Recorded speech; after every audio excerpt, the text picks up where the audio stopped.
Welcome to Choice Classic Radio. Like us on Facebook, subscribe to us on YouTube, and help keep this show alive by donating at choiceclassicradio.com. For more of your favorite old-time radio shows, join us on our companion podcast, Choice Classic Radio Detectives, where we bring to you tales from the greatest detective shows the golden age of radio had to offer. And now, with 946 episodes, broadcast on CBS Radio from 1940 to 1962, we bring to you Suspense.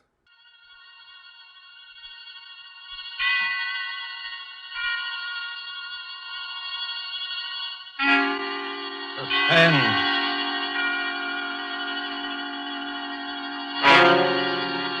This is the Man in Black, here again to introduce Columbia's program, Suspense. In our starring Hollywood cast this evening is Mr. Peter Lorre, who appears as a mysterious gentleman called George Ravel. Miss Wendy Berry plays our worried heroine, Marjorie.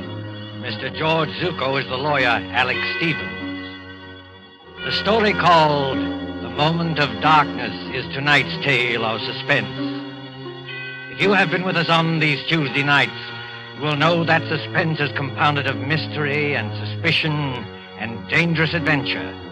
In this series are tales calculated to intrigue you, stir your nerves, to offer you a precarious situation, and then withhold a solution until the last possible moment.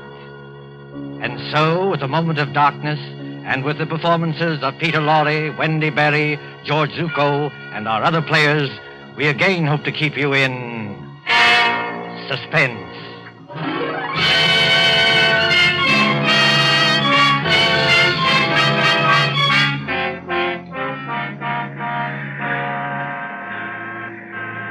The Train Bleu crack express train from Paris to the French Riviera, which in these carefree days before the war used to make the journey from Paris to Nice overnight.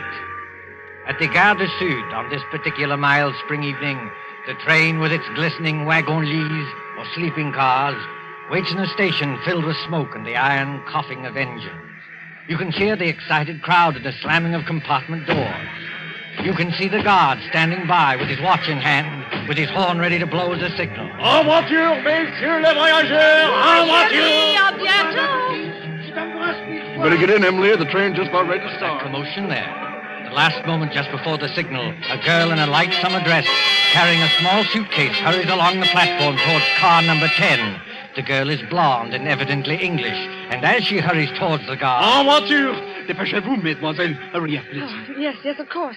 Is this carriage number 10? Oui, mademoiselle, numéro 10. Hurry up, please. Thank you. I'll get in. Et maintenant...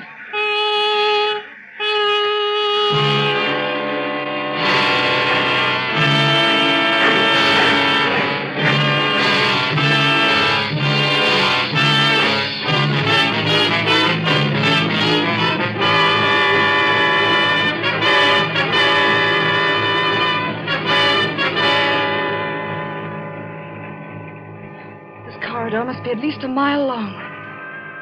Car 10. Compartment number 6. Compartment number 6. Compartment... Oh, here it is. Yes, come in. Mr. Stevens, Oh, I beg your pardon. That's quite all right. Won't you come in? I thought this was Mr. Stevens' compartment. It is his compartment. I'm sharing it with him. He is on the train, isn't he? Oh, yes. He's going to look for some luggage that failed to turn up. In the meantime, won't you come in and sit down? Thank you. As an old friend of Toby Stevens... Why do you smile? Nothing. It's just odd to hear a dignified man like Mr. Stevens called Toby. That's all. Well, it suits him. As an old friend of his anyway, may I introduce myself? I'm Ken Blake, on vacation from the American Consulate in London. How do you do? My name is Gray, Marjorie Gray. I most particularly wanted to have a word with Mr. Stevens. Miss Gray, will you pardon my impertinence if I ask... Ask what? Whether it's about your Aunt Hester at Monte Carlo and the man who seems so determined to scare her to death. You know about that? Yes, a little. After all, that's why Toby's left his law practice and come all the way from London. He said... Mr. Stevens, Marjorie. Great Scott, what are you doing here? I came up from Monte Carlo, especially to see you. I thought I'd find you in Paris, but when I got to your hotel, they told me you'd gone. Cook said they'd reserved a compartment on this train for you. So, well, here I am. But why?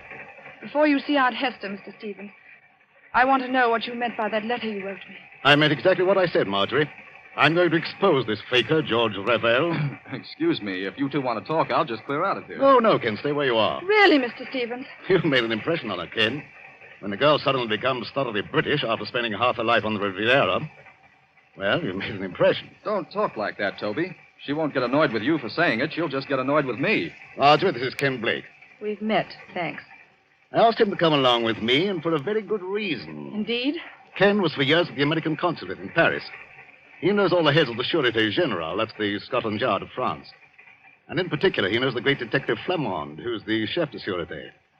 I thought Ken might be very useful when we nab Revel. But I tell you, Revel is dangerous. Dangerous, my eye. Something's going to happen. I know something dreadful's going to happen. Now, let's face the situation, Marjorie. Your Aunt Hester is middle-aged, wealthy, and, Oh, if only Uncle Paul hadn't died.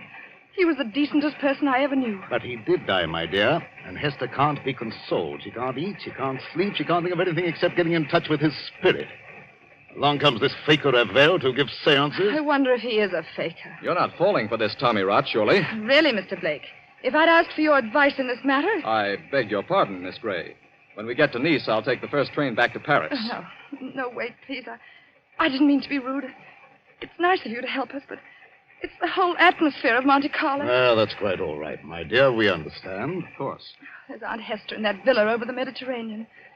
There's Revel, all thin and quiet and swarthy, with those somber-looking eyes of his. He seems to dominate her, just as Mr. Stevens used to. Dominate her, my dear? That's rather a strong word for an easygoing old buffer like me. The things Revel does at those seances are terrifying. I don't know whether he's an imposter or not, but I am sure nobody else can do what he does. Now, there, Marjorie, is where you're wrong. I can. You can? Yes. I promise to duplicate in front of your aunt every single trick Revel ever performed. Oh, but that's impossible. Is it? Wait and see. I'll put it up to Mr. Blake. It isn't merely that Revel is tied up, tied hand and foot in a chair, while these horrible things are going on. I know there are people who can get out of ropes and back into them again.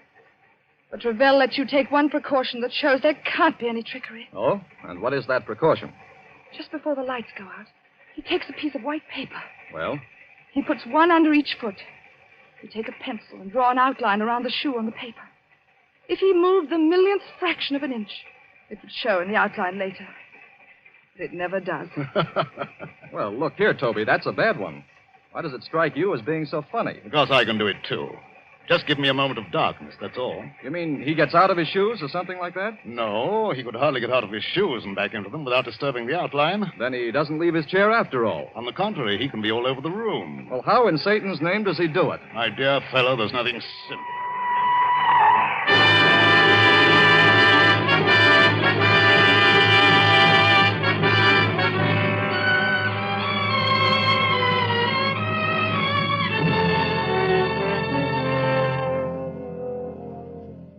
The Villa Bijou, Monte Carlo, the next evening.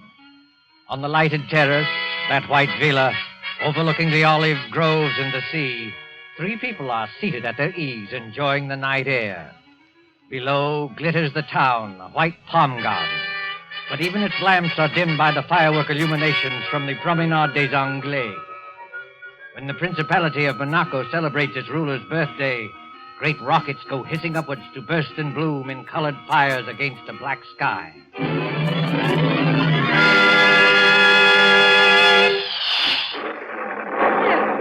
I don't like those fireworks. The noise upsets me. I wish they'd stop. Never mind the fireworks, Hester. You've heard my proposition. Give me an answer. Oh, what's more, you spilled broth on your jacket at dinner. You're the clumsiest eater I ever saw. Here. Let me take a handkerchief to it. Please, Aunt Hester, won't you answer Mr. Stevens? Why don't you two let me alone, both of you? We're only trying to help you. Don't you believe that? Oh, yes, I believe it, but I'm happy. I talked with my husband twice last week. Now, look here, Hester. This has got to stop. Why? Ravel's a fraud, and I can prove it. If Monsieur Ravel is a fraud, what is he gained by this? Has he not asked for money? I don't know, has he? No, not a penny. You haven't changed your will by any chance. People do queer things sometimes that even their solicitors don't know about. Oh, no, dear, I haven't changed my will. When I die, Marjorie inherits everything. I am a lonely woman. I'm getting old. I haven't got much to look forward to. Why don't you go your way and let me go mine? Suppose Ravel is a fraud. Just suppose it. Well, all right, have your way. You wouldn't like to think you'd been deliberately tricked and imposed on now, would you? Oh, no. Now listen, Hester. If I prove to you these so-called miracles were really tricks that I can do myself. Oh, don't be ridiculous, Alex Stevens. I offer to prove that here and now. Would that shake your faith a little? Yes, I suppose it would. But how did you become so clever all of a sudden? How did you become so gullible all of a sudden? You used to scoff at this sort of thing. You used to be gay and lively and go to the casino. Well, that was before Paul died. You're shivering, Marjorie. If you feel cold, put on a wrap. I'm not cold. It's only... Only what? Got a kind of presentiment that there's something dreadful hanging over us. I can't tell what direction it's taking or who's in danger. But I'm sure it's going to burst. Just as sure that... By George, look at that rocket. Yes. Red and gold stars. And a deathly white blaze like the life we're living. You can see every leaf in the garden. Every blade of grass. And we can also see, look there, Ravel and Ken Blake coming up the path. This Ken Blake, Mr. Stevens. Are you sure he's quite honest? My dear Marjorie, Ken's all right. I've known him for years. I thought he came here to help expose Ravel. But he and Ravel are as thick as thieves. What sort of game is going on here? Game, mademoiselle? You spoke of a game? Yes, Monsieur Ravel, I did. So did I, friend Ravel. Are you ready for my demonstration tonight? Demonstration? In the seance room upstairs. You claim you can bring back the dead. Pardon me, monsieur, I claim nothing. When I'm in trance, I cannot tell what happens. But I can. I'm going to make ghosts walk by perfectly natural means. You know, Monsieur Stevens, I don't understand your logic. Logic? Yes, you wish to, how do you put it? Expose me? But how will you expose me by these childish tricks? If I show you a counterfeit 10-pound note, does that prove there's no Bank of England? I'm not going to argue subtleties with you. You can always beat me there. I'm a plain, ordinary man with a little common sense to back me up. No. Come on, my friend. Not an ordinary man, surely. Just exactly what are you hinting at? Yes, I'd like to know that, too. Oh, Madame Hester, believe me, I didn't mean to upset you. I wouldn't upset you for anything. No, I'll bet you wouldn't. Well, I kiss your hand, Madame. I'm all apologies. Well, let this gentleman do what he likes. But I warn him, it is dangerous. Dangerous? How is it dangerous? That's the first time you've spoken, Mr. Blake. Why have you been so quiet? Please, Marjorie, please now, be a good girl and stop interrupting. Oh, I'm sorry, Aunt Hester, but he's been muttering to himself and moving from one foot to the other and looking guilty. Confound it, I'm not looking guilty. Aren't you? No, it's a hot night. I don't like this business at all. Why will a seance be dangerous? Why? Because we shall be tampering with evil forces. Evil forces, my foot. Oh, you doubt it? Yes. This brave Monsieur Stevens is challenging the unseen world. He's mocking at forces he does not understand. Believe me, monsieur, they are not mocked without danger. I'll risk that, thanks. Well, up in a seance room, with a door bolted on the inside, we shall be at their mercy. The evil forces, the elementals, will wax and grow strong. They can take us in their grip, as I take this walking stick and... You've got strong hands, Monsieur Ravel. The hands of evil spirits are stronger. Much stronger. I'm afraid. I wonder if we ought to do this. I've been wondering the same thing. What does your aunt say? Oh, I don't know what to say. I'm so confused. And I want to break down and cry. But I suppose we'd better do it, or Alex Stevens will never let me hear the end of it. For the last time, monsieur, will you be warned of danger? No. Very well. Oh, Madame Hester. Yes, Monsieur Ravel. Do you believe that I'm an impostor? No, dear, of course not. But But in your heart, you are not yet convinced. Well, I don't know. I'm not such a fool as some people seem to think. But if something did happen, something to show there are living forces beyond this world, it would convince you utterly? Oh, yes, I suppose it would. Then, shall we allow Monsieur Stevens to go on with his demonstration? I have a feeling we shouldn't do this. Oh, I'm afraid.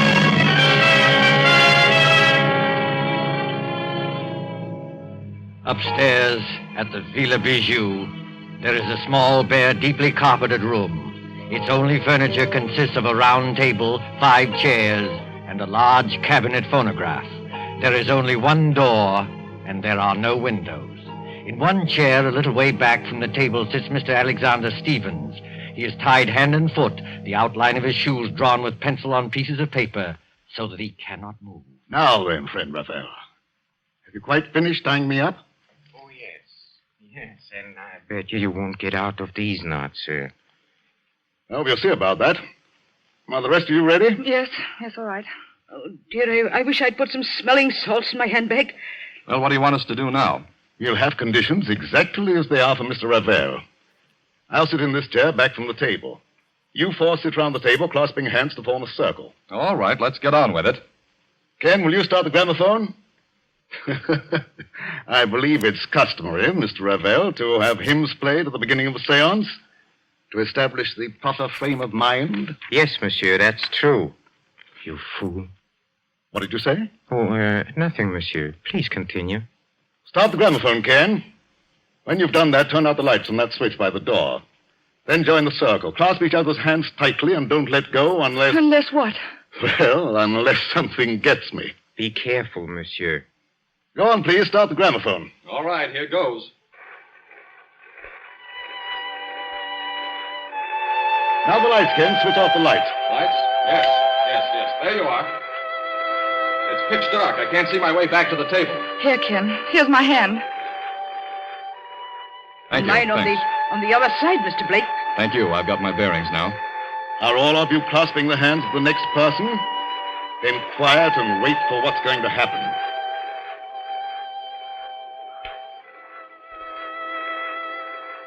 Ken, look. Look where? Over there, where Mr. Stevens is sitting. What about it? There's a luminous spot in the dark, about the size of a shilling. Shh. Quiet, please.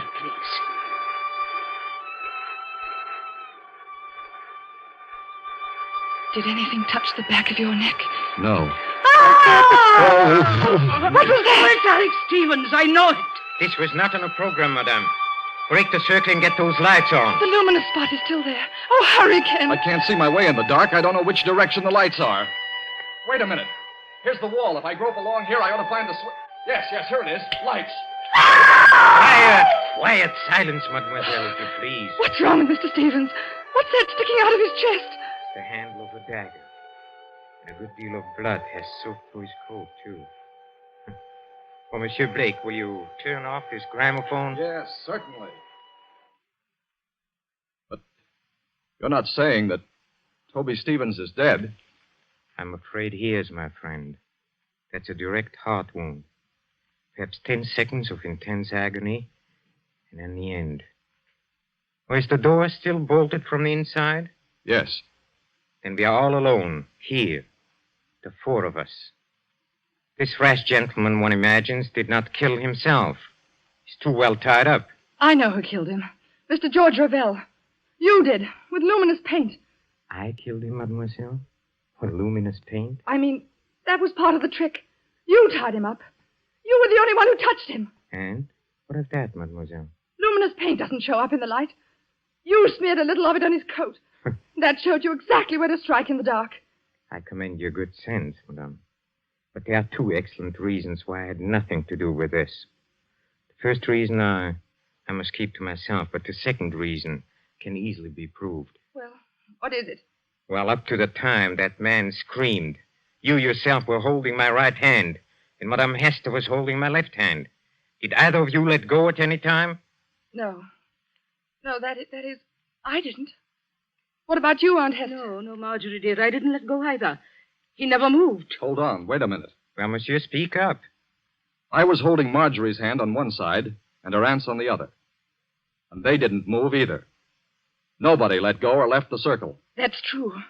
Consequently, none of us could have killed Toby Stevens. Yes, it is true. Somebody must have sneaked in here. Oh, no. As you said yourself, the door is bolted on the inside. Then who the devil did kill him? Well, that's the question. Has anybody ever seen that dagger before? No. It looks like one of those curio things you buy in the shops. Yes, and with the design of wooden scroll work on the handle. No fingerprints will show. Nothing else, except some musical instruments. A tambourine, an accordion, and a speaking trumpet. You know, I blame myself for this. You ought to. Why? Because you killed him. Don't ask me how, but I know why. Indeed, mademoiselle. You found my motive. Yes, I have. You've got Aunt Hester fully believing in you now, haven't you? Easy, Marjorie. In another minute, you'll be talking about forces and elementals and heaven knows what. You'll be saying it was a spirit hand that killed Mr. Stevens, because nobody else could have. Please, Marjorie, brace up. Someone's got to send for the police. Why don't you send for the police, Ken? Couldn't you help us there? Help you? How? Mr. Stevens said you knew the heads of the Sûreté. He said you knew this man Flamande, who's supposed to be the greatest detective in France. Oh, but this isn't French territory. Monte Carlo is the independent state of Monaco. I'm sorry, Marjorie. Ordinarily, I might have helped. You mean you won't help us? I'm sorry, Marjorie. I can't. Then I've got to help myself. George Ravel, you killed Mr. Stevens. But how? Yes, how?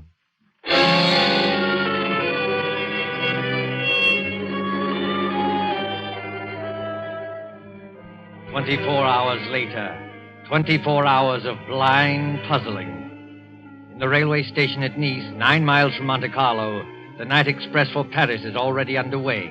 The guard has blown his signal, and the great wheels grind. A young man, hatless and worried, pushes through the crowd past the already moving train. Non, monsieur. C'est défendu. Vous êtes trop tard. Too late, nothing. I'm getting aboard this train. Prenez garde, monsieur. Prenez garde. I'm sorry to have caused you any trouble, guard. But do you happen to know whether... Marjorie! Ken Blake, what are you doing on this train? Exactly the question I wanted to ask you. Walk along the corridor with me, will you? All right. Marjorie, you little idiot. What's the idea of running away? If it's any of your business, Mr. Blake, I'm not running away. I'm merely going to Paris. You were told to stay in Monte Carlo. Don't you know you can land in jail for this? They'll put you in jail, too, won't they? Yes, I suppose so. But what's the idea of going to Paris? First of all, I had to get Aunt Hester away from that man, Ravel. She really thinks he can call up ghosts now. Is your aunt on this train? Yes, in that compartment there. Second, I'm going to Paris for some real help. I'm going to the Sûreté. I'm going to see this man, Flamande. You won't find Flamande in Paris, Marjorie. And you'll certainly never get him to arrest Georges Ravel. Oh? And why not? Because, my dear idiot, Georges Ravel is Flamande. What are you saying? The man who calls himself Ravel is really Flamande, the head of the whole French Detective Bureau.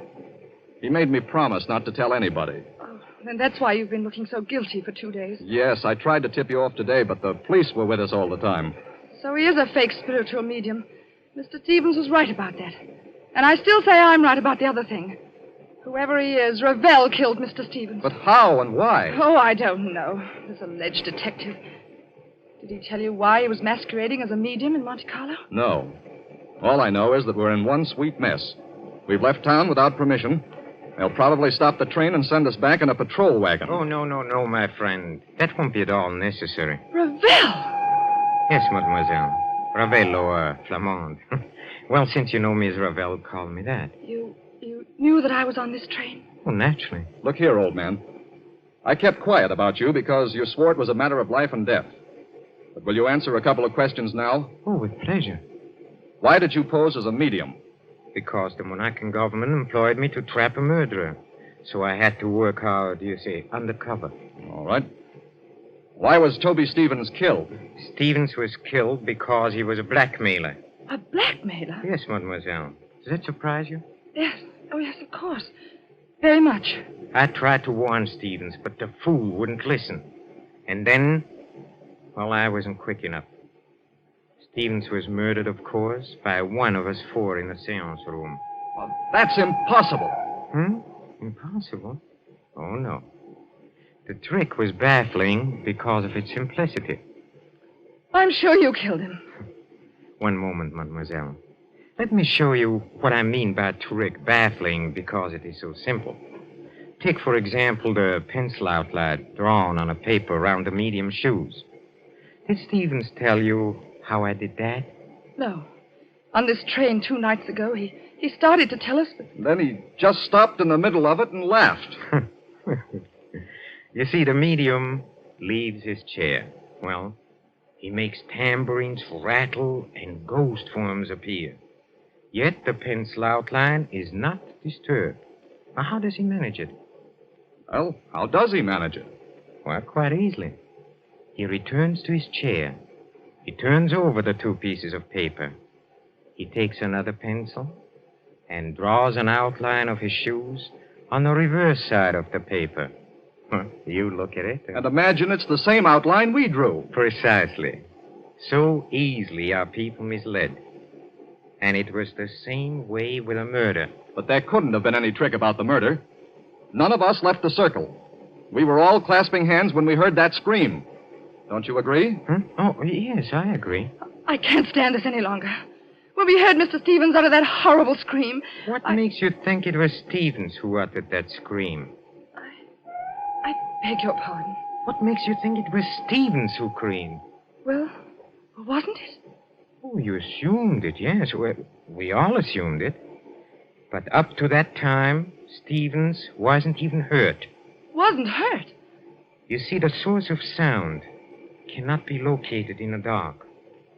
It was the murderer who uttered that appalling cry.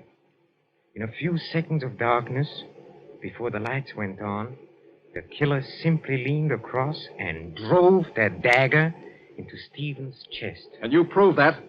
Yes.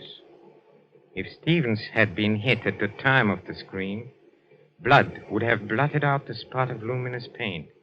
Yet, Marjorie Gray saw the paint shining after the scream. That's true, Marjorie. I heard you say so. You put the luminous paint there, Ravel. You were the only person who touched him. Oh, no. There was one other person who touched him. Who was it? Another person, in full sight of you, said Stevens had spilled broth on his coat and swabbed at his chest with a handkerchief. You mean... I mean, of course, the real murderer. Your Aunt Hester.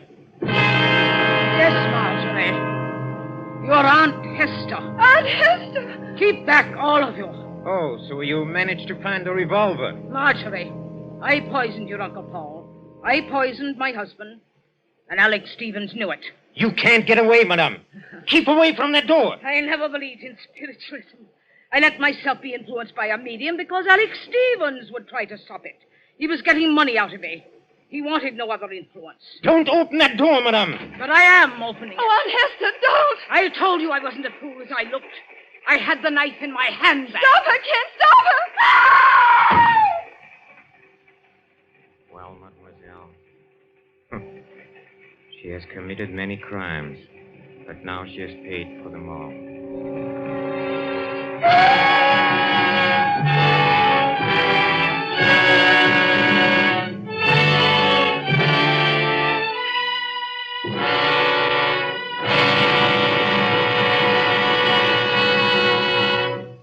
And so closes The Moment of Darkness, starring Peter Lorre, Wendy Berry, with George Zucco.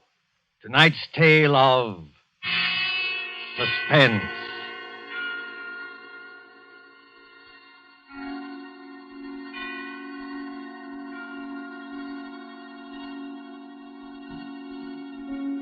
This is your narrator, the Man in Black, who conveys to you Columbia's invitation to spend this half hour in suspense with us again next Tuesday, when Agnes Moorehead and Ray Collins will star in a study in terror titled The Diary of Sophronia Winter. The producer of these broadcasts is William Spear, who with Ted Bliss, the director, Wilbur Hatch, and Lucian Morowick, conductor and composer, and John Dixon Carr, the author, collaborated on tonight's Suspense.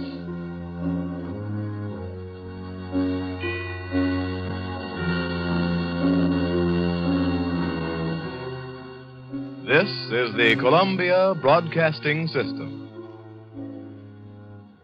That concludes today's episode. We'd like to thank you and remind you to donate at choiceclassicradio.com. Remember, your donations make episodes like this possible.